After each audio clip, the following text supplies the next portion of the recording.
எத்தாவது page number சொன்னேன் sir? 37 என்ன page number நான் சொன்னேன்? 37 44. தேங்க்ஸ். Thank you. ஸோ இப்போ வந்து ஓவரேஜ்னா என்ன அர்த்தம்னா சப்போர்ட் சப்போர்ட் காஸ்ட்னு சொல்லுவாங்க, இன்டைரக்ட் எக்ஸ்பென்சஸ்ன்னு சொல்லுவாங்க. ப்ரொடக்ஷன் டிபார்ட்மெண்ட், சர்வீஸ் டிபார்ட்மெண்ட் 2 இருக்கு அப்படின்னா, சர்வீஸ் டிபார்ட்மெண்ட்ன்றது நிறைய ப்ரொடக்ஷன் டிபார்ட்மெண்ட்ஸ்க்கு சப்போர்ட் பண்ணும். அப்போ திஸ் சர்வீஸ் டிபார்ட்மெண்டோட cost will be called as indirect cost. இந்த ஓவர்ஹெட்ஸ் வந்து கம்ப்ளீட்டா ஒரு ஆர்கனைசேஷன்ல இருக்கிறது வந்து 62,100. ப்ரொடக்ஷன் அவுட்புட் வந்து 13,800. அவுட்புட் இவ்வளவு பண்றாங்க. லேபர் ஹவர்ஸ் இவ்வளவு ஆகுறது. மிஷின் மூலமா ப்ரொடக்ஷன் பண்றாங்க, அதுக்கு இவ்வளவு ஹவர்ஸ் ஆகுது. வேஜஸ் இவ்வளவு கொடுக்குறாங்க. மெட்டீரியல் காஸ்ட் இவ்வளவு ஆகுது. பிரைம் காஸ்ட் வந்து இதுவாச்சு. இப்போ நார்மலா நம்ம ஒரு அப்சர்ப்ஷன் ஆஃப் ஓவரேஜ்ல நிறைய மெத்தட்ஸ் யூஸ் பண்றாங்க. ஓகே, இந்த சொல்யூஷன் எப்படி எடுத்துட்டு வராங்க அப்படின்னா, 62,100 ஓவரேஜ்க்கு ஆகுது. எவ்வளோ யூனிட்டுக்கு? 13,000 யூனிட்டுக்கு. அப்போ ஒரு யூனிட்டுக்குன்னு பாத்தீங்கன்னா ஃபர்ஸ்ட் நான் எக்ஸ்பிளைன் பண்றேன், அப்புறம் சம் போட்டு காமிக்கிறேன். 4 rupees 50 paise. அதே மாதிரி லேபர் ஹவர்ஸ் எடுத்துட்டீங்கன்னா 27 மணி நேரத்துக்கு 62,100. அப்போ ஒரு மணி நேரத்துக்கு எவ்வளோ? 2 rupees 30 paise. மிஷின் ஹவரும் அதே மாதிரி தான். அப்போ percentage of direct wages cost எப்படி பண்ணுவோம் அப்படின்னா, 62,100 டிவைடட் பை அந்த காஸ்ட்டை பேஸா வச்சு பெர்சன்டேஜ் இன்டூ 100 பண்ணுவோம். பெர்சன்டேஜ் ஆஃப் டைரக்ட் மெட்டீரியல் எப்படி? 62,100 டோட்டல் டிவைடட் பை அந்த 49,680 காஸ்ட்டுக்கு 100க்கு எவ்வளோ. அதே மாதிரி பிரைம் காஸ்ட்டுக்கு என்ன அப்படின்னு கண்டுபிடிக்கிறது traditional costing method. So coming to the problem, இங்க பாருங்க சார். ஃபர்ஸ்ட் ஸ்டெப் ஒன் என்ன நம்ம கண்டுபிடிக்கிறோம்னா, rate per unit produced. Per யூனிட்டுக்கு என்ன ரேட் ப்ரொடியூஸ்டு. அப்பனா 62 இப்படி எழுதிக்கணும் நீங்க. Units rupees. இவ்வளவு யூனிட்க்கு நம்ம சின்ன வயசுல போடுவோம்ல சார், 10 ஆப்பிளுக்கு 100 ரூபாய்னா ஒரு ஆப்பிளுக்கு எவ்வளோ?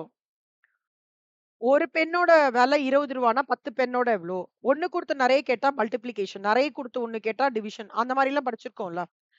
அந்த கான்செப்ட் தான் இது. அப்போ 13,800 யூனிட்டுக்கு 62,100னா ஒரு யூனிட்டுக்கு எவ்வளோ?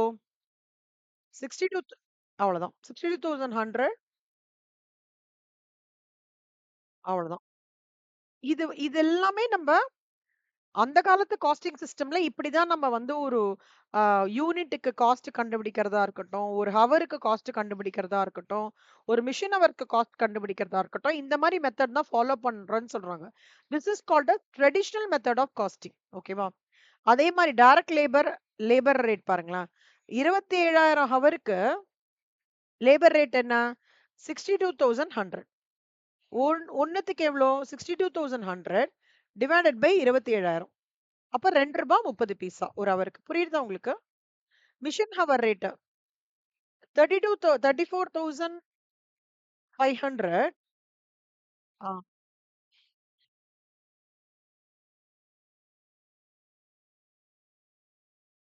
அப்போ ஒரு ஹவருக்கு எவ்வளோ? 62,100 டிவைடட் பை 34,500. அப்படியே உல்டா. சோ இப்படி பண்ணினோம்னா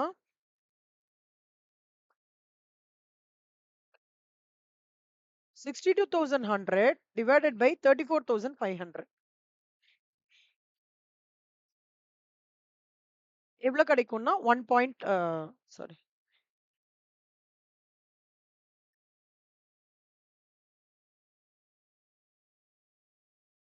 ஏன்னா அதானே அவ்வளவு அவ்வளவு காஸ்ட் இன்கர் ஆயிருக்கு.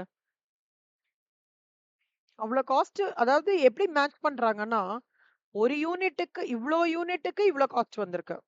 ஏன்னா உங்களோட இன்டைரக்ட் எக்ஸ்பென்சஸ் நீங்க ஸ்பெசிஃபிக்கா பிரிக்க முடியாது சார்.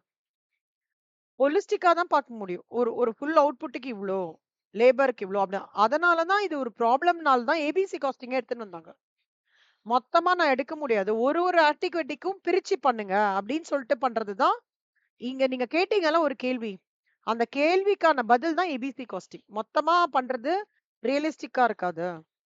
பட் அந்த மொத்தமான காஸ்ட்ல ஆ ஒரு 1 நம்பரா இருக்கும். ஆனா, சில ஆக்டிவிட்டிக்கு கம்மியா தான் நடந்திருக்கும். சில ஆக்டிவிட்டிக்கு ஜாஸ்தியா நடந்திருக்கும். மொத்தமா எடுக்கும்போது அக்யூரேட்டா என்னால டிசிஷன் மேக்கிங் வர முடியுமா? இன் டெர்ம்ஸ் ஆஃப் எஃபிஷியன்சினா கிடையாது. அதுதான் இந்த டிஸ்அட்வான்டேஜஸ் தான் ஏபிசி காஸ்டிங்ல கிடையாது. ஓகேவா? ரைட். அப்புறம் இப்ப வேஜஸ் இப்ப பெர்சன்டேஜ் ஆஃப் காஸ்ட் வேஜஸ் என்ன பண்றோம்? அது அப்படியே 62,100 இவ்ளோ காஸ்ட்டுக்கு இவ்ளோ நம்ம சொல்றோம் அப்படின்னா 62,100 காஸ்ட் சென்டர் இது வந்து வருது அப்படின்னா அப்போ 100க்கு எவ்வளோ 100%க்கு எவ்வளோ அப்படின்றது தான் ஒரு பர்சன்டேஜ் ஆஃப் பிரைம் காஸ்ட். அதாவது இந்த ஸ்டெப்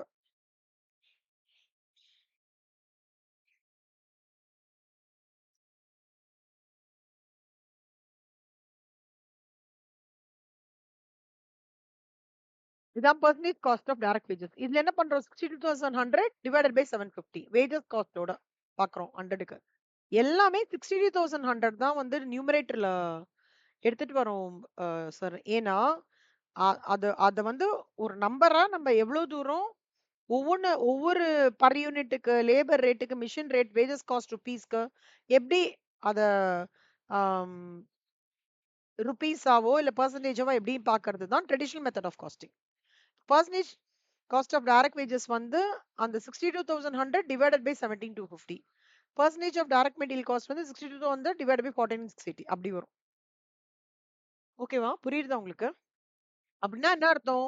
டைரக்ட் வேஜஸ்ல 360%க்கு நான் ஓவர்ஹெட் காஸ்ட் இன்கர் பண்ணியிருக்கேன் அப்படின்னு அர்த்தம்.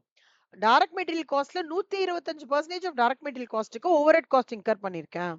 அப்படின்றது மீனிங் தான் வந்து இந்த percentage of direct cost, percentage of direct material cost, percentage of prime cost கண்டுபிடிக்கிறதுக்கான கிரக்ஸ். ஆனா இந்த ட்ரெடிஷனல் காஸ்டிங்கோட மெயினா ப்ராப்ளம் என்ன அப்படின்னா ஓவர்ஹெட்ஸ் வந்து லார்ஜர் ஷேர் ஆஃப் காஸ்டா இருக்கும். ஆனா அது என்னென்ன ஆக்டிவிட்டிக்கு ஸ்ப்ளிட் ஆகுறது அதோட பிரேக்கப் எப்படி இருக்குன்றத நம்ம டிட்டர்மைனே பண்ண முடியாது. So, what is my manufacturing? What is my distribution cost? What is my setup cost or cost composition of overheads? Material handling cost or composition என்னன்றது R&D ஓட contribution என்ன? Sales ஓட contribution என்ன? Product design ஓட contribution என்னன்றது view கிடைக்கவே கிடைக்காது. One நம்பரா கிடைச்சிரும். அவ்வளவுதான். அதான் இது கிட்டத்தட்ட எப்படின்னா ஒரு பிளாட்ல மொத்தமா 20 வீடு இருக்கு. 20 வீட்டுக்கு எலக்ட்ரிசிட்டி வந்து 15,000 வருதுன்னு வச்சுக்கோங்களேன். மோட்டார் எல்லாம் சேர்த்து எல்லாமே வருது அப்படின்னா எந்த A block B block C பிளாக்னு இருக்குன்னு வச்சுக்கோங்க. A plus B plus C block 15,000 EB வருது. ஏ பிளாக் ஜாஸ்தியா இது பண்ணி பி பிளாக் கூட கம்மியா பண்ணிருக்கலாம்ல. கரெக்டா? ஆனா அது traditional costing. But ABC costing என்ன சொல்றதுன்னா, ஏன் 15,000 நீ வந்து எந்த பிளாக்குன்னு நீ பண்ண முடியாது. ஏ பிளாக்குக்கு தனியா ஒரு மீட்டர் போடு. பி பிளாக் தனியா மீட்டர் போடு. சி பிளாக் தனியா மீட்டர் போடு. இப்ப ஏ பிளாக்குக்கு என்ன மீட்டர் வருதோ அங்க இருக்கிற ரெசிடென்ட்ஸ் அத ஷேர் பண்ணிட்டோம். அப்படின்னு இன்னும் மைக்ரோ லெவல்ல எடுத்துன்னு போய் சொல்றது தான் ஏபிசி காஸ்டிங். புரியுதா உங்களுக்கு? ம். என்ன? ட்ரெடிஷனல் காஸ்டிங்ன்றது எப்படி எடுப்பாங்கன்னா, மொத்தமா 3 பிளாக்குக்கும் சேர்த்து 15,000 20 பேர் இருக்கீங்கன்னா 15,000 டிவைடட் பை 20ன்னு வந்துரும். அது ட்ரெடிஷனல் காஸ்டிங். ஏபிசி காஸ்டிங்ல என்ன பண்ணுவாங்கன்னா, 3 பிளாக்குக்குமே தனித்தனி இபி போட்டு, ஏ பிளாக்குக்குன்னா இப்ப ஏ பிளாக்ல தனி இபி போட்டு, 15,000ல யாரு கன்சம்ப்ஷன் ஜாஸ்தின்னு பார்த்துப்பாங்க. அந்த ரேஷியோல பிரிப்பாங்க. ஓகேவா? இப்ப வந்து இட்ஸ் மைட் பி 50:40:10 இருக்கலாம். சி பிளாக்ல ஆம், தண்ணியே ஏறாமயே இருந்திருக்கலாம். ஆளே இல்லன்னு சொல்லிட்டு. ஓகே. பி பிளாக்ல எக்கச்சக்கமான அம் எல்லாருமே ஆக்குபைடா இருக்கலாம். ஏ பிளாக்ல 2 பேர் டெனன்ட் 2 ஃபிளாட் வேக்கன்ட்டா இருக்கலாம். அப்போ அது பேஸ் பண்ணி மைக்ரோ லெவல்ல எப்படி கன்சம்ப்ஷன் ஆயிருக்கு அப்படின்னு டீடைல்டா பார்த்து ரேஷியோ படி 60:40:0 இல்ல 40:50:10 அந்த மாதிரி பிரிச்சு பண்றதுன்றது ஏபிசி காஸ்டிங். புரியுதா உங்களுக்கு? ஆ.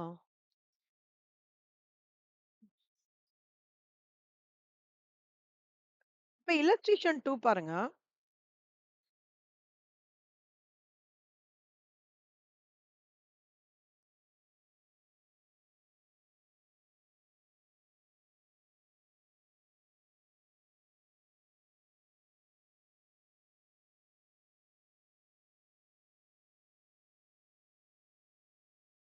இது type 1 problem sir. Okay.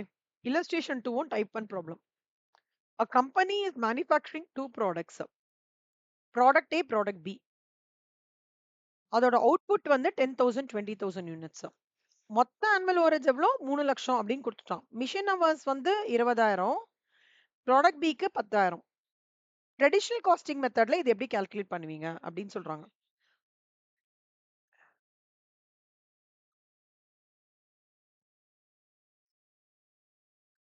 Annual output first எழுதிக்கணும் சார். யூனிட்ஸ் எப்பவுமே எழுதிக்கணும். 10,000 20,000. மிஷின் ஹவர்ஸ் எவ்வளவு கொடுத்துருக்கோம்? 20,000 10,000. ஆ. இப்போ மொத்தமா ஓவரேஜ் ரேட் எவ்வளோ? 3 lakhs. இப்போ ட்ரெடிஷனல் காஸ்டிங்ல எப்படின்னா, எவ்வளோ number of units A, B பண்றாங்களோ இல்ல மொத்தமா டோட்டல் தான். டோட்டாலிட்டி தான். So 30,000 units. ஸோ 30,000 யூனிட்ஸ்க்கு 3 lakhsனா இப்படி வரும் சார்.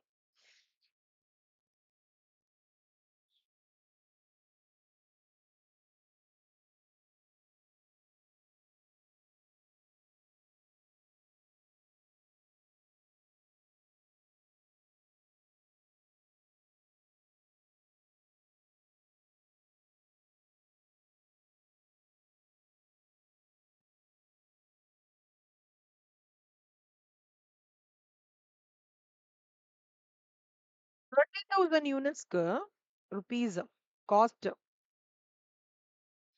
3 lakhsனா ஒரு யூனிட்டுக்கு எவ்வளோ? அந்த மாதிரி. அப்போ 3 lakhs divided by 30,000. 10 per hour. ஓகேவா சார்? இது இது இந்த மாதிரி பண்ணணும். அதே மாதிரி நான் மிஷின் ஹவர்ஸ் பேஸ் பண்ணி பிரிக்கிறேன் அப்படின்னா ரெண்டுத்தையும் சேர்த்துக்கோங்க. அதே தான். 20 plus 10 30,000. அதே கான்செப்ட். ஹவர்ஸ் ருபீஸ் 30,000 ஹவர்ஸ்க்கு 3 lakhsனா ஒரு ஹவருக்கு எவ்வளோ? 1 ரூபாய். சோ அப்ப இங்க எப்படி பண்ணணும்? ஓவரேஜ் பர் யூனிட் எப்படி வரும்? ஏக்கு வந்து 2 lakhs வருவான். பிக்கு வந்து 1 lakh வருவான். ஓவரேஜ் காஸ்ட் பர் யூனிட் எவ்வளோ? 2 lakhs divided by 20,000. Sorry, 2 lakhs divided by 10,000. 1 lakh divided by 20,000. இவ்ளோ ஓவரேஜ் காஸ்ட்டுக்கு இவ்ளோ யூனிட்ஸ்னா ஒரு யூனிட்டுக்கு எவ்வளோ? 20 ரூபாய். இவ்ளோ ஓவரேஜ் காஸ்ட்டுக்கு இவ்ளோ யூனிட்ஸ்னா ஒரு யூனிட்டுக்கு எவ்வளோ? 5 ரூபாய். Product B. இந்த மாதிரி மொத்தமா பார்த்து ஆக்டிவிட்டி பேஸ் ஸ்ப்ளிட் ஆகாம இருக்கிறது தான் வந்து ட்ரெடிஷனல் மெத்தட் ஆஃப் காஸ்டிங். இந்த சம் புரிஞ்சுதா உங்களுக்கு? நீங்க போட்டு பாருங்க சார். போட்டு பார்த்தீங்கன்னா உங்களுக்கு ஏதாவது டவுட்னா சொல்லுங்க. திருப்பி கூட சொல்லி தரேன். ஓகே. இது ட்ரெடிஷனல். சொல்லுங்க. முடிஞ்சு போட்டு பாருங்க கண்டிப்பா. ரஃப்பா இல்ல. நல்லா நிதானமா போட்டு பாருங்க. ஸ்டெப்போட போட்டு பாருங்க. ஏதாவது டவுட்னா சொல்லுங்க. நான் திருப்பி சொல்லி தரேன். ஓகேவா? ஆனா நீங்க வந்து இங்க ஃபார்முலா பேஸ்டா பண்ணாம, இவ்ளோ ஹவருக்கு இவ்ளோ, அப்போ 1 ஹவருக்கு எவ்ளோ? அந்த மாதிரி நம்ப நெறைய குடுத்து 1 கேட்டா 1 அந்த மாரி சின்ன வயசுல படிப்போம்ல. அந்த அந்த மாரி மாடல்ல படிங்க. ஓகேவா? ஏன்னா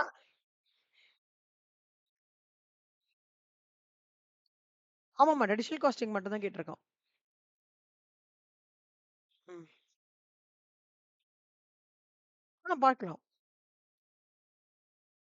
இப்ப நான் அடுத்தது ஏபிசி காஸ்டிங் தான் சொல்லி தர போறேன் பாருங்க. ஏபிசி காஸ்டிங்கா?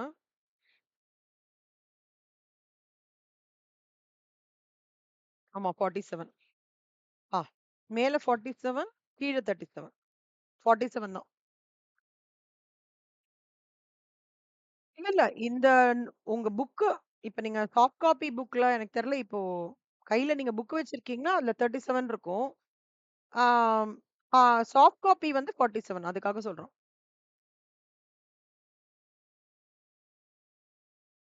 வேணாம் விட்டுருங்க. அப்ப 47. ஆக்டிவிட்டி பேஸ்ட் காஸ்டிங்ன்றது is an effective costing system that focuses on activities. ஓகேவா? ஆக்டிவிட்டி பேஸ் பண்ணி ஸ்ப்ளிட் பண்றது தான் வந்து activity based costing. ABC is a refined costing system, a more specific way to assign cost to cost objects. ABC basic premises. இதுல என்ன 3 விஷயம் ஞாபகம் வச்சுக்கோங்க. Cost object. காஸ்ட் ஆப்ஜெக்ட்னா என்ன? What do you mean by cost object? Any idea?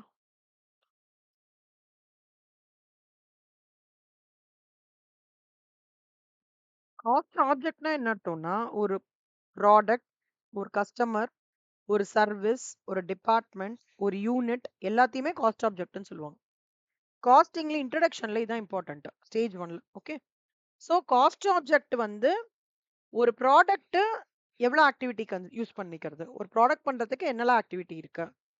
ஒரு ஆக்டிவிட்டிக்கு என்னெல்லாம் resources தேவைப்படுறது? ரா மெட்டீரியல் தேவைப்படுறது. ஓகேவா? ஆக மொத்தம் இந்த ரிசோர்சஸ்க்கு என்ன காஸ்ட்? அப்படின்றது தான் ஏபிசியோட பேசிக் பிரிமிசஸ். ஏபிசி என்ன பண்றது அப்படின்னா, ஆக்டிவிட்டி பேஸ் பண்ணி ஒரு காஸ்ட்ட ஸ்ப்ளிட் பண்றது தான் ஏபிசி காஸ்டோட அனாலிசிஸ். இதெல்லாம் விட்டுருங்க. ஓகேவா? We will move on to this paragraph. ABC costing is a costing in which cost begins with tracing of activities. என்னெல்லாம் activities இருக்குன்னு பார்த்துட்டு, அந்த activities தனியா லிஸ்ட் டவுன் பண்ணி எழுதிட்டு, ஓகே, ஒவ்வொரு ஆக்டிவிட்டிக்கும் என்ன டிரைவர், எதன் மூலமா இது டிரைவ் ஆச்சு, எதை பேஸ் பண்ணி நம்ம இந்த ஆக்டிவிட்டி பண்ணோன்றத லிஸ்ட் எடுத்துட்டு, அதன் மூலமா ப்ராடக்ட்ஸை ப்ரொடியூஸ் பண்றது. The system assumes that activities are responsible for the incurrence of the cost and products that creates a demand for them. So ABC costing ஓட assumption என்னன்னா, இந்த ஆக்டிவிட்டிஸ் மேண்டேட்டரியா பண்ணினா மட்டும்தான் ப்ராடக்ட்ட பண்ண முடியும். ஸோ இந்த ஆக்டிவிட்டிஸ் பண்றதுக்கு ஒரு காஸ்ட் இன்கர் ஆகும். அப்பனா அந்த cost are charge to products based on individual products usage of each activity. ABC காஸ்டிங்ன்றது தியரியில வரும். அப்ப தியரியில வரும்போது நீங்க இது எழுதணும். இந்த பாராகிராஃப் எழுதணும். ஓகேவா? இந்த பாராகிராஃப் நோட் பண்ணிக்கோங்க. நான் இங்க போடுறேன். நீங்களும் வந்து சைடா வந்து நோட் பண்ணிக்கோங்க.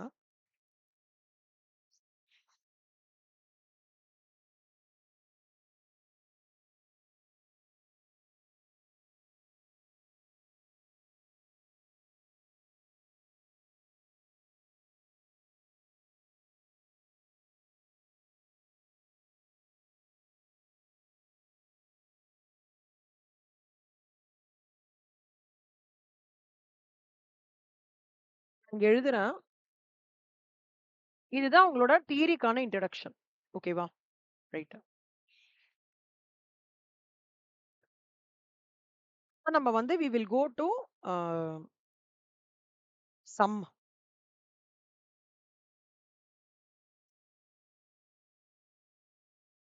ஆ. இப்போ steps in activity based costing. எப்படி என்னெல்லாம் ஸ்டெப்ஸ் நான் யூஸ் பண்ணணும்? இந்த ஸ்டெப்ஸ் நீங்க ஃபாலோ பண்ணீங்கன்னா, you will be able to arrive at the answer. ஓகேவா? ஃபர்ஸ்ட் என்னெல்லாம் ஆக்டிவிட்டீஸ் இருக்கு? என்னெல்லாம் ஆக்டிவிட்டி பூல்ஸ் இருக்குன்னு சொல்லணும். இப்ப வந்து when I say பூல் அப்படின்னா, பர்ச்சேசிங் டிபார்ட்மெண்ட்ல என்னெல்லாம் ஆக்டிவிட்டீஸ்? பர்ச்சேசிங் தான் வந்து பூல். காஸ்ட் பூல்ன்னு சொல்லுவாங்க. அதுல என்னெல்லாம் ஆக்டிவிட்டி இருக்கு? அப்படின்றத ஃபர்ஸ்ட் பார்த்துக்கணும். நெக்ஸ்ட் காஸ்ட் டிரைவர்ஸ்ன்னு ஒண்ணு இருக்காங்க. காஸ்ட் டிரைவர்ஸ்னா என்ன அர்த்தம்? ஹவர்ஸா இருக்கலாம், யூனிட்ஸா இருக்கலாம். ஓகே. இவங்கலாம் காஸ்ட் டிரைவர்ஸ். காஸ்ட் பூல்ஸ்னா என்ன? பர்ச்சேசிங், சேல்ஸ், குவாலிட்டி, ஆர்&டி இவங்கலாம் காஸ்ட் பூல்ஸ். ஓகே. சோ இந்த காஸ்ட் டிரைவர்ஸ வந்து டிட்டர்மைன் பண்ணிக்கணும். ஓகேவா? அடுத்தது இந்த காஸ்ட்ட அந்த காஸ்ட் பூல்ஸ்க்கு அசைன் பண்ணணும். பர்ச்சேசிங்க்கு இவ்ளோ காஸ்ட் அந்த மாதிரி. அப்புறம் அந்த ஆக்டிவிட்டி காஸ்ட் வருது இல்லையா? அத டிரைவர் ரேட்ஸ்க்கு அதாவது இவ்ளோ ஹவருக்கு இவ்ளோ ஹவர்ஸ் ஆகுது. இவ்ளோ யூனிட்ஸ் பண்ணியிருக்கேன். இவ்ளோ டெலிவரீஸ் எடுத்திருக்கேன். இவ்ளோ டிஸ்பேட்ச் ஆயிருக்கு. அந்த மாரி யூனிட் ஆஃப் மெஷர்மென்ட் சொல்லுவாங்கல்ல மேத்ஸ்ல. யூனிட்ஸ், கேஜிஸ், லிட்டர்ஸ் அந்த மாரி சொல்லுவாங்கல்ல.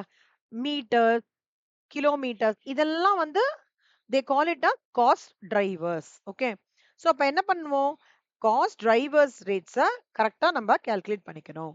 அப்புறம் என்ன பண்ணிக்கணும்னா, அந்த காஸ்ட் ஆப்ஜெக்ட்ஸ்க்கு அசைன் பண்ணி ரிப்போர்ட் பிரிப்பேர் பண்ணணும். 1, 2, 3, 4, 5, 6 இது நீங்க எழுதிட்டீங்கன்னு நெனைக்கிறேன். இல்ல சார்? இதானே நீங்க எனக்கு அனுப்பிச்சு விட்டேல்ல? ஒரே நிமிஷம் இருங்க.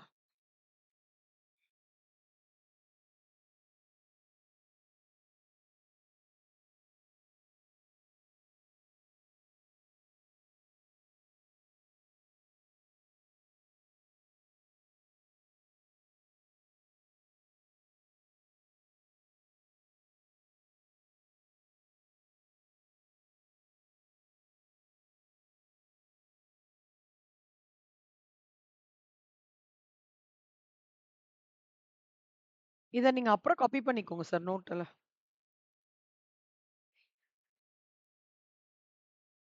அப்புறம் காப்பி பண்ணிக்கோங்க. இத மட்டும் அப்புறம் காப்பி பண்ணிக்கோங்க.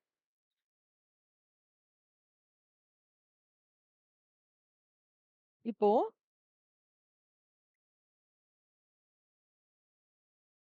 ம். First step is to identify the activities. Okay. Second step is to understand the cost pool. Cost pool எப்படி இருக்கும்? ஆம், total cost of placing orders may be grouped under ordering cost அந்த மாதிரி. அப்புறம் cost drivers, number of setups என்ன, production runs என்ன, number of purchase orders என்ன, quality இன்ஸ்பெக்ஷன்ன்றது காஸ்ட் டிரைவர்ஸ். அப்புறம் activity driver rate. Activity driver ரேட்னா என்ன? இவ்ளோ யூனிட்ஸ்க்கு இவ்ளோ காஸ்ட்னா அப்போ ஒரு யூனிட்டுக்கு எவ்வளோ? இவ்ளோ டெலிவரீஸ்க்கு இவ்ளோ காஸ்ட்னா ஒரு டெலிவரிக்கு எவ்வளோ? இவ்ளோ டிஸ்பேட்ச்க்கு இவ்ளோ காஸ்ட்னா அதான் ஆக்டிவிட்டி டிரைவர் ரேட். ஓகேவா சார்? சார் இத மட்டும் ஃபார்முலா நோட்ல ஆல்ரெடி எழுதின்னு இருக்கீங்களா? செக் பண்ணுங்க.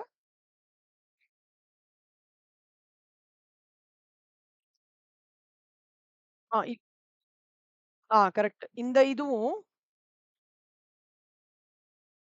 இதுவும் இது எழுதின்னு இருக்கேல்ல already?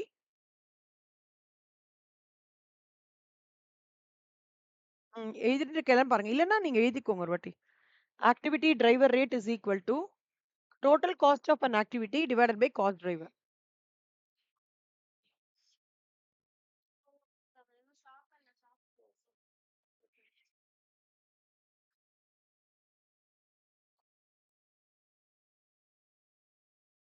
Cost of an activity divided by cost driver. Activity driver rate is equal to total cost of an activity divided by cost driver.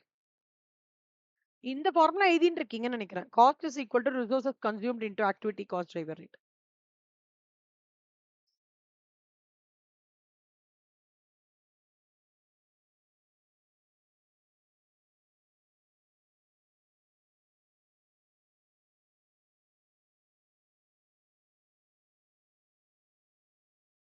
Good.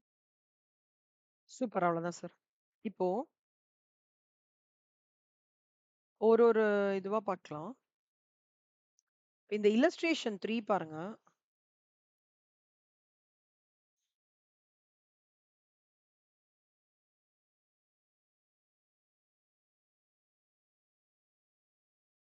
Correct. இப்ப இந்த சம்ம 2 மெத்தட்லயும் போட போறோம் sir. So that you will be able to understand எங்க எக்ஸாக்ட்டா difference வருதுன்ட்டு. ரொம்ப கிளியரா இருக்கும். குழப்பம்லாம் எதுவுமே இருக்காது. இதுலேருந்து ஒரு 7 மார்க் சம்ஸ் கண்டிப்பா வருது. ஏபிசி காஸ்டிங்ல. Okay. So first sum 3 product manufacture பண்றாங்க. A, B and C. Production இவ்ளோ, சேல் பிரைஸ் பர் யூனிட் இவ்ளோ, மெட்டீரியல் காஸ்ட் இவ்ளோ, லேபர் ஹவர்ஸ் இவ்ளோ இதெல்லாம் கொடுத்துருக்காங்க. Per unit per unit per unit. Labour is paid at the rate of 1 ஹவருக்கு 5 ரூபான்னு பே பண்றாங்க. ஓகேவா சார்? ஓவர் ஹெட்ஸ் பாருங்க பிரிச்சிருக்கான். ட்ரெடிஷனல் மெத்தட்ல எப்படி இருக்கும்? 1 நம்பரா 1,90,000 குடுத்துருவாங்க. பட் இதுல எப்படி குடுத்துருக்காங்க? அந்த 1,90,000ன்றதோட பிரேக்கப் என்ன? 90, 30, 15, 55. 90 ஓடது செட்டப் காஸ்ட். ஸோ இதெல்லாம் தான் ஆக்டிவிட்டீஸ். புரியுதா உங்களுக்கு? இதுதான் இப்போ ட்ரெடிஷனல் காஸ்டிங்ல எப்படி இருக்கும்னா,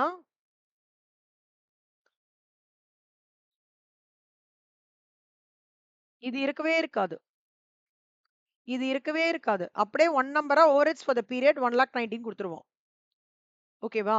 ஆனா, இவங்க இருக்காங்கல்ல, ஏபிசி காஸ்டிங் அவங்களுக்கு இது தேவ. பிரிச்சு குடுத்துப்பாங்க. சோ பிரிச்சு பிரிச்சு போடுறது ஏபிசி காஸ்டிங். மொத்தமா அலோகேஷன் பண்ணி போடுறது ட்ரெடிஷனல் காஸ்டிங். Okay. So on a high view அது. இப்போ நம்ம we will go to the problem.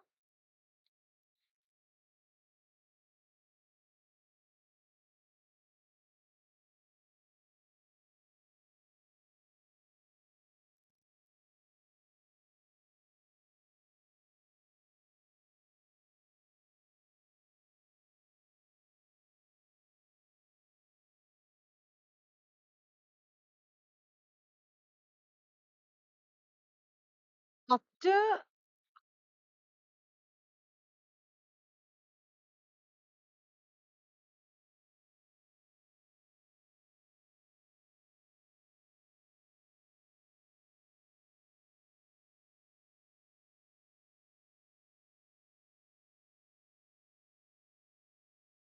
இந்த A இருக்குல்ல sir, what is the cost and profit per unit absorbing all the overheads on the basis of labour ஹவர்ஸ்ன்னு இருக்குல்ல, இது traditional costing.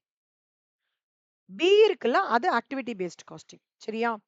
இப்ப basis of labour ஹவர்ஸ்ன்னு குடுத்தாங்கன்னா, நீங்க என்ன பண்ணணும்னா, டக்குன்னு லேபர் ஹவர்ஸோடது என்னன்னு பார்க்கணும். லேபர் ஹவர்ஸோடது என்ன இங்க? 2 ஹவர்ஸ், 1 ஹவர், 1 ஹவர். கரெக்ட்டா? அவன் என்ன சொல்றான்? ட்ரெடிஷனல் காஸ்ட் எனக்கு லேபர் ஹவர்ஸ் பேஸ் பண்ணி இந்த 1,90,000 1,90,000 பிரிச்சுரு அப்படின்றது ஃபர்ஸ்ட் இது. ஆக்டிவிட்டி பேஸ்டு காஸ்டிங்னா என்ன அர்த்தம்? இவெல்லாம் ஆக்டிவிட்டீஸ்ல ஆக்டிவிட்டி பேஸ் பண்ணி ஓவர்ஹெட் பிரின்னு சொல்றது செகண்ட் ஆப்ஷன். இப்போ அந்த பேசிஸ் ஆஃப் லேபர் ஹவர்ஸ் பாருங்க.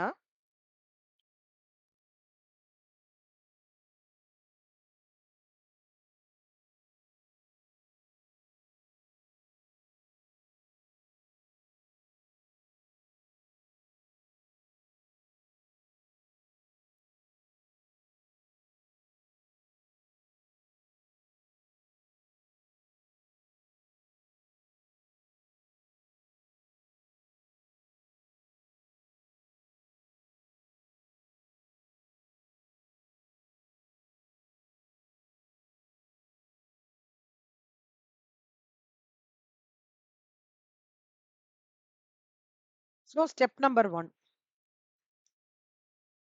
traditional method of costing. So traditional method of costing step 1 என்ன? Total overheads. What is the total overheads amount? 1,90,000. இப்போ அப்போர்ஷன்மெண்ட் எது பேஸ் பண்ணி பண்ண சொல்றாங்கன்னா லேபர் ஹவர்ஸ் பேஸ் பண்ணி.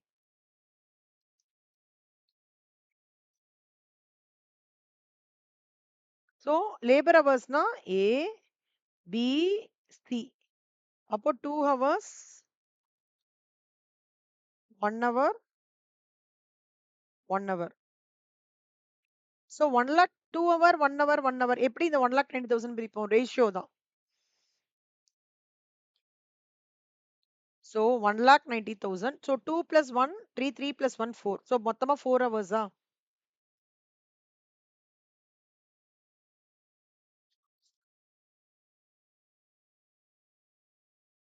So 1,90,000 into 2 divided by 4. So 95,000 ஏக்கு. அதே மாதிரி 1,90,000 into 1 divided by 4 பிக்கு. 1,90,000 into 1 divided by 4 சிக்கு. இப்போ மொத்தமா 1,90,000 பிரிச்சுட்டோம். இதுதான் இதுதான் இங்க பண்ணிருக்காங்க.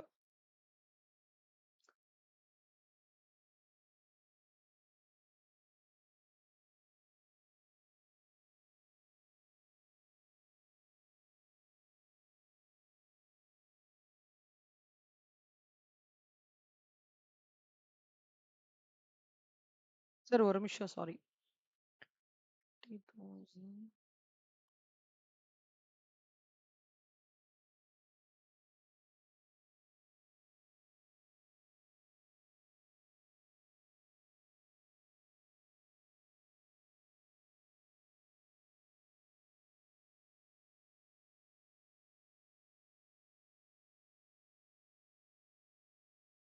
50,000. சாரி.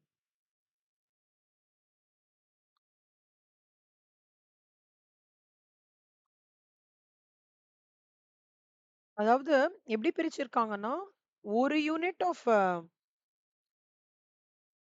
ஒரு யூனிட்டுக்கு வந்து 2 ஹவர்ஸ் ஆகுறது. அப்போ 20,000 யூனிட்ஸ்க்கு அப்படி எடுத்துட்டு வரணும். ஸோ ஒரு யூனிட் 2 ஹவர்ஸ்னா 20,000 into 2 ஆ 40. 40,000 ஹவர்ஸ். ஏன் சார்? ட்ரெடிஷனல். ஆமாமா. ட்ரெடிஷனல் தான்.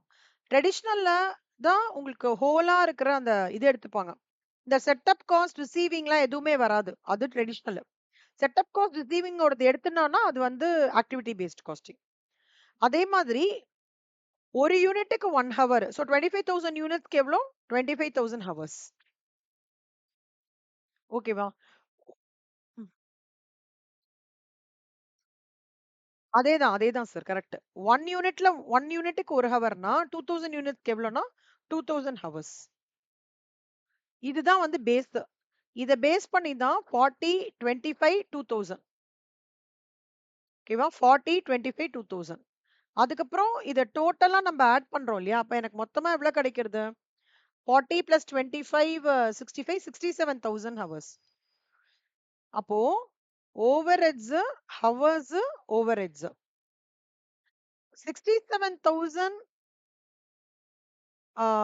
ஹவர்ஸ்க்கு ஆ ஆ டோட்டலா கரெக்ட். அவ்வளவுதான். 1 ஹவருக்கு எவ்வளோ?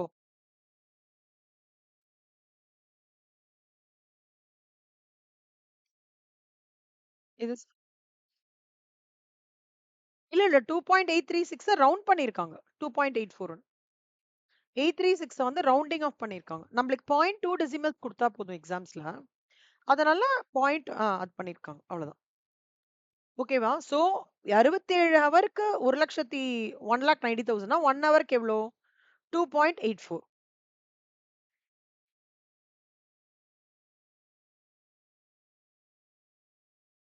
ஆமா. இவ்ளோ ஹவருக்கு இவ்ளோ ரூபீஸ்னா, இது ரூபீஸ் இல்லையா? இது ஹவர்ஸ். 67,000 ஹவர்ஸ்க்கு 1,90,000னா 1 ஹவருக்கு எவ்வளோ? 2.84 ரூபீஸ் ஓவர் வந்து இன்கர் ஆயிருக்கு. அப்படின்ற மாரி. இது எப்பன்னா, apportionment on the basis of labour ஹவர்ஸ்ன்னு அவங்க சொல்லியிருக்கிறதுனால. ஒக் ஆ. அலோகேஷன், அப்போர்ஷன்மென்ட் 2 இருக்கு. ஓவர்ஹெட்ஸ்ல ஸ்டேஜ் 1 காஸ்டிங்ல வரும் உங்களுக்கு. அலோகேஷன்ன்ற அதான் அதான். அப்போர்ஷன்மென்ட்னா என்ன அர்த்தம்னா, இப்ப அலோகேஷன், அப்போர்ஷன்மென்ட் அது 2ம் வந்து ஆம் சிஸ்டர்ஸ் மாரி. ஓகே. அலோகேஷன் அப்டின்னா என்ன அர்த்தம்னா, எனக்கு வந்து இந்த ப்ராடக்ட்டுக்கு அ எக்ஸாக்ட்லி இந்த டிரைவர் வந்து கான்ட்ரிபியூட் பண்ணியிருக்கு. ஓகேவா? Let's take like this. 3 departments are there. Production A, B, C. ஓகேவா?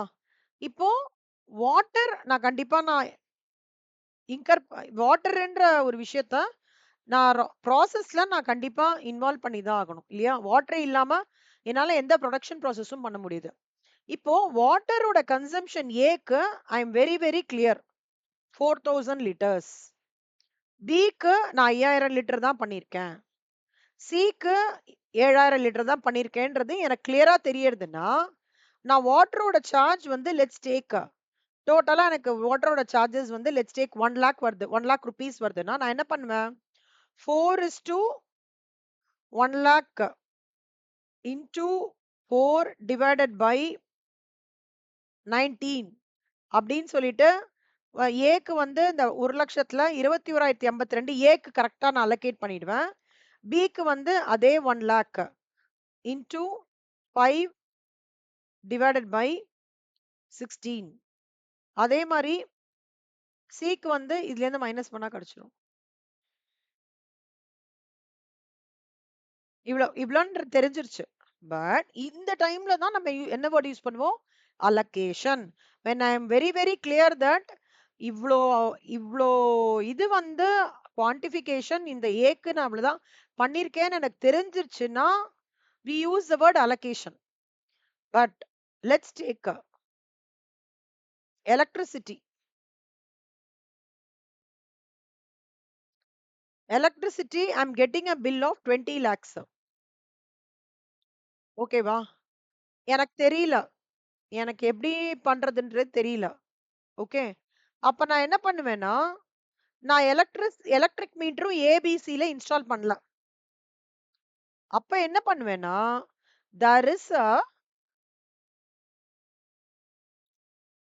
terminology called as cost driver rates such as electricity points.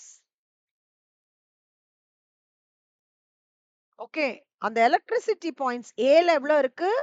பில எவ்வளோ இருக்குன்றத உத்தேசமா கால்குலேட் பண்ணி, இந்த எலக்ட்ரிசிட்டி பாயிண்ட்ஸ்ன்ற காஸ்ட் டிரைவர் வச்சு, அந்த 20 லாக்ஸ அலோகேட் பண்ணுவேன். நான் 20 லாக்ஸ் அலோகேட் பண்றேன்னு சொல்றேன்ல, அந்த அலோகேஷனுக்கு பதிலா இந்த மாரி விஷயத்துல அப்போர்ஷன்மென்ட்ன்ற வேர்ட் வரும். when you are very specifically know the fact that இந்த ஏக்கு இவ்வளவுதான், பிக்கு இவ்வளவுதான்றது கிளியரா தெரிஞ்சதுன்னா, I use the word allocation. But when I don't know about ஏக்கு நான் இவ்வளவுதான் எலக்ட்ரிசிட்டி பண்ணிருக்கேன்னு தெரியலன்னா, I use the base factor of a cost driver, be it my electricity points as my base to apportion my electricity cost against A, B and C. புரியுதா உங்களுக்கு?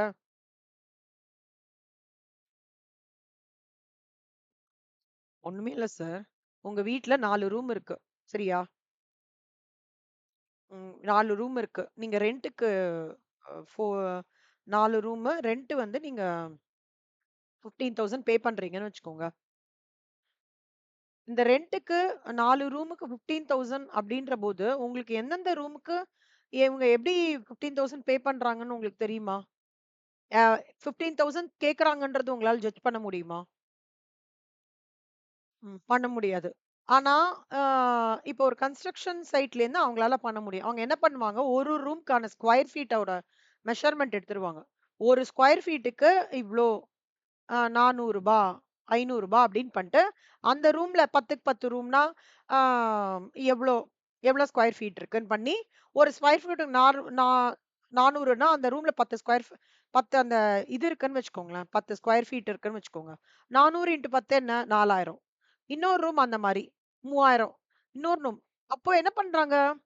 அந்த 15,000த்த ஒரு ஒரு ரூமுக்கு அவங்களால டிட்டர்மைன் பண்ண முடியல. பட் அவங்களோட காஸ்ட் டிரைவர் என்ன இங்க? Square feet. கரெக்ட்டா? ஒரு ஒரு ஸ்கொயர் ஃபீட்டுக்கு எவ்வளோ சார்ஜ்ன்னு போட்டு, அப்படிதான் ஒவ்வொரு இடத்துலயும் ரெண்ட் ஃபிக்ஸ் ஆகுறது. ஒரு ப்ரமோட்டரு கன்ஸ்ட்ரக்ஷன் பண்ணதுக்கு அப்புறம் நம்மளுகிட்ட எப்படி வீடு விக்கிறாங்க? சார் மேடம் ஒரு ஸ்கொயர் ஃபீட்டுக்கு இந்த ஏரியாவா? திருவள்ளூரா? 6,500. மயிலாப்பூரா? ஒரு ஸ்கொயர் ஃபீட்டுக்கு 16,000 அப்படின்னு சொல்றாங்கல்ல இல்லையா? அப்ப 1,200 ஸ்கொயர் ஃபீட்டுக்கு நான் வாங்குறேன்னா, ஒரு ஸ்கொயர் ஃபீட்டுக்கு விலை. அப்படின்னா என்ன?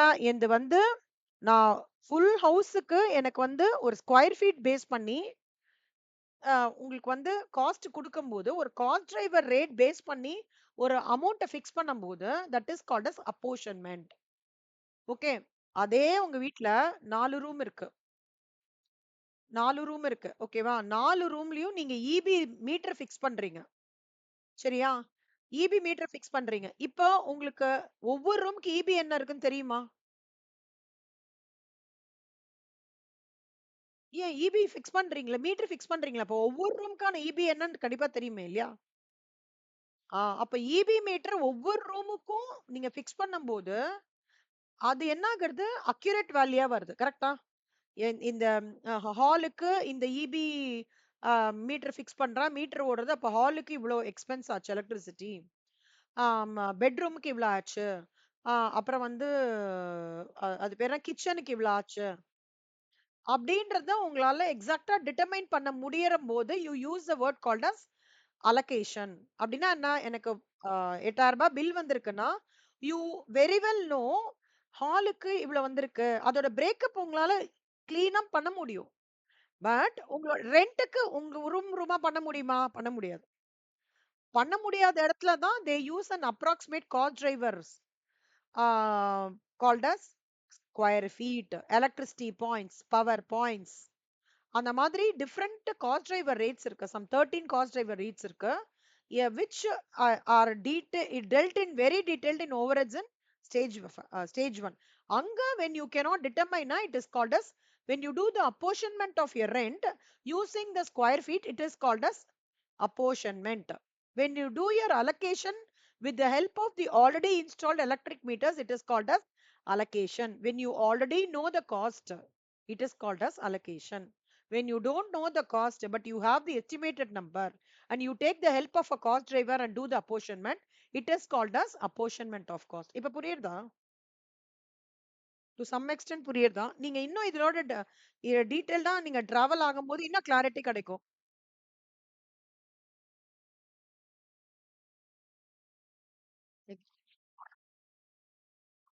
கரெக்ட்.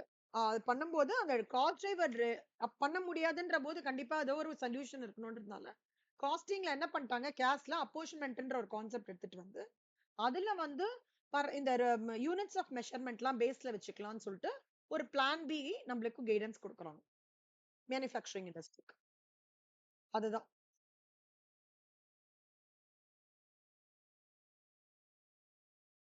கரெக்ட். அதுக்கு தான் நம்ம காஸ்ட் டிரைவர் ரேட்ஸ் வச்சு அந்த ரேஷியோ வச்சு பிரிக்கிறோம். எக்ஸாக்ட்லி.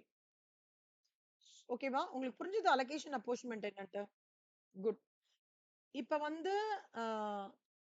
ஆ இப்போ இது உங்களுக்கு புரிஞ்சிருச்சு சொன்னாலும் இத டெலீட் பண்ணிடுறேன். இது வந்து இப்ப நம்ம போட்டது ட்ரெடிஷனல் காஸ்டிங் மெத்தட். சரியா? ஃபர்ஸ்ட் இது. ஆ சோ அப்ப எவ்வளவு கிடைச்சிருக்கு? 1 ஹவருக்கு ரூ. 2.84 ஓவர்ஹெட் ஆகுது. இது ட்ரெடிஷனல் காஸ்டிங். இப்ப நம்ம பார்க்க போறது ஏபிசி காஸ்டிங். ஏபிசி காஸ்டிங்க்கு ஃபர்ஸ்ட் ஸ்டெப் என்னன்னா,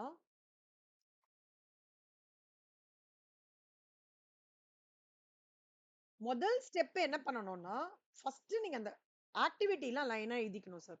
செட்டப் காஸ்ட் எவ்ளோ? ரிசீவிங் காஸ்ட் எவ்ளோ? டிஸ்பேட்ச், மிஷினரிங்லாம் லைனா எழுதிக்கணும். ஃபர்ஸ்ட் நான் எக்ஸ்பிளைன் பண்றேன். ஓகே. அப்புறம் நான் போட்டு காமிக்கிறேன்.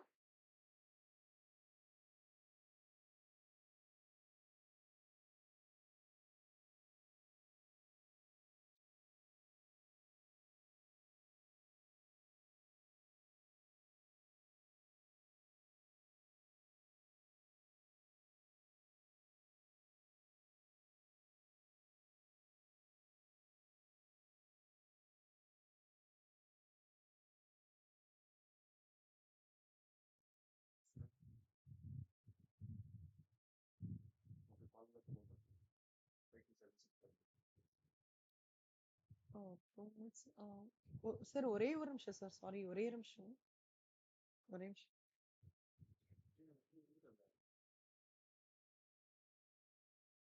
ஆ இப்போ இங்க பாருங்க சார்.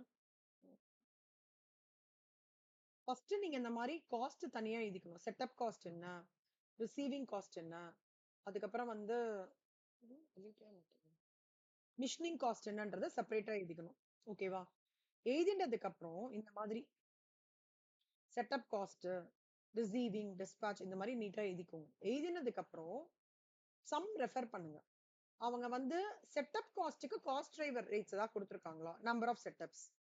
அப்ப அதை எழுதிக்கோங்க. 10, 13, 2. ஓகேவா? ரிசீவிங் காஸ்ட்டுக்கு காஸ்ட் டிரைவர் ரேட்ஸ் என்னவா இருக்கும்? Delivery receipts. So receiving cost கீழே 10, 10, 2ன்னு எழுதிக்கோங்க. மிஷினிங் காஸ்ட்டுக்கு அதே மாதிரி 55,000. மிஷின் அவர் ரேஸ் 2, 2, 2ன்னு எழுதிக்கோங்க. எல்லாமே எழுதினதுக்கு அப்புறம் டிஸ்பேட்சுக்கு அதே மாதிரி டெலிவரி ரிசீட் 10, 10, 2 இதெல்லாம் எழுதிக்கோங்க. எழுதினதுக்கு அப்புறம் என்ன நீங்க பண்ணணும் அப்படின்னா, இது எப்படி வருது அப்படின்னு சொன்னானா, செட்டப்ஸ் டோட்டல் பண்ணிக்கணும்.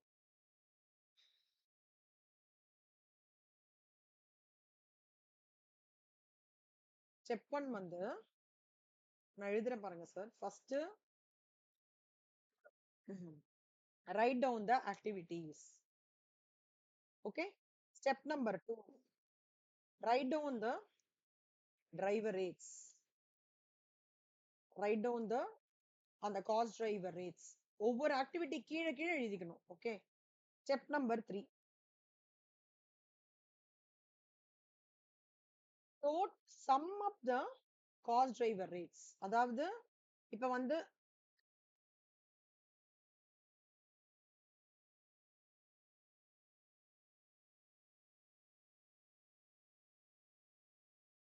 இப்ப டோட்டல் வந்து உங்களுக்கு செட்டப் வந்து 10 பிளஸ் 13 23 2வா 25 கால்குலேட் பண்ணி போட்டுக்கணும். இங்க 25 டோட்டல், அதோட டோட்டல் வந்து போட்டுக்கணும். Okay. Step number 2, write down the cost driver rates. அப்புறம் step number 3,